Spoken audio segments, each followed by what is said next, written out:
Ajarilah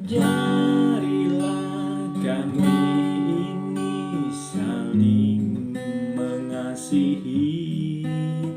Ajarilah kami ini saling mengampuni. Ajarilah kami ini kasih-Mu ya Tuhan. Kasih-Mu kudus tiada batasnya.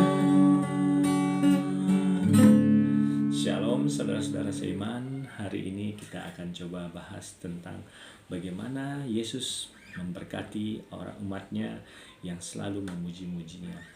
Kita sering mendengar bahwa di dalam memuji-muji Tuhan, dalam menyembah Tuhan, kita harus memberikan yang terbaik kepada Tuhan, dan kita akan diberikan pelipat gandaan. Seperti apa sebenarnya yang diinginkan Tuhan terhadap kehidupan kita?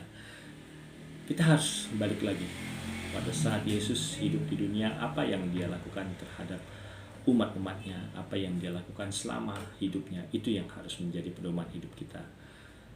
Yang saya pernah melihat bahwa di dalam Alkitab itu dituliskan bahwa Yesus itu hidup dalam kesederhanaan.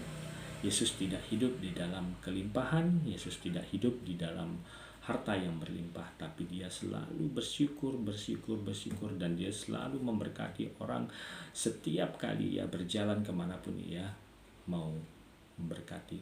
Nah, ini yang harus menjadi pedoman kita sebagai umat Kristen, bukan sekedar kita mengejar bahwa dalam kehidupan ini kita memberi demi untuk supaya kita mendapatkan harta lebih banyak lagi. Itu bukan tujuan dari orang Kristen yang sesungguhnya.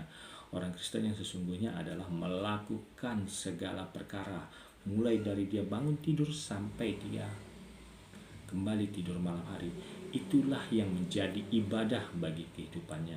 Tuhan mengajarkan kita bukan untuk supaya kita menjadi kaya raya, bukan.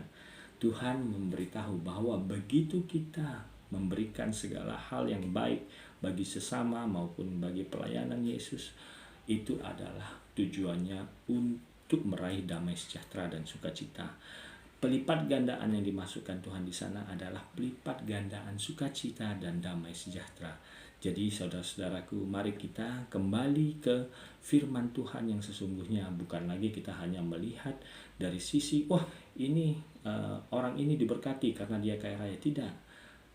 Orang yang diberkati ciri-cirinya adalah orang yang selalu mempunyai sukacita, mempunyai damai sejahtera, orang yang mempunyai hati ketika melihat saudaranya kesusahan, orang yang mempunyai hati ketika melihat lingkungannya membutuhkan dia. Itulah sebenarnya yang Tuhan minta. Karena dalam kehidupan Yesus Kristus juga tidak pernah Yesus mengajarkan kita untuk hidup menjadi seorang kaya. Bahkan ketika ada seorang kaya datang ke Tuhan Yesus, bertanya kepada Tuhan Yesus, "Tuhan, semua sudah kuberikan untukmu, apalagi yang harus kuberikan?" Pada saat itu Tuhan Yesus menjawab, "Berikanlah seluruh hartamu dan ikutlah aku." Pada saat itu juga orang kaya itu pergi karena ia tidak mau meninggalkan hartanya.